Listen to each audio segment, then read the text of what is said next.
ఇప్పుడు మనం చేయబోయే ప్రయోగం acid contains hydrogen ions that makes the current to flow. మనం ఒక బ్యాటరీ, కొన్ని వైర్ పీసెస్, ఒక నిమ్మకాయ, ఒక చిన్న బల్బు తీసుకోవాలి.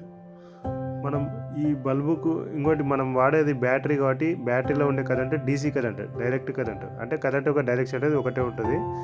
మనం చూడండి, బ్యాటరీకి పెట్టగానే మనకు లైట్ అనేది వెలుగుతుంది.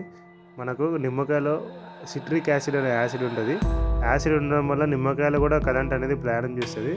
ఇప్పుడు మళ్ళీ మనం కరెంట్ అనేది నిమ్మకాయలో పాస్ అవుతుందా లేదా అనేది మనం ఇప్పుడు చూస్తున్నాము. బ్యాటరీకి మనం ఏం చేస్తున్నామంటే నిమ్మకాయకు హోల్స్ పెట్టినాం ఆల్రెడీ.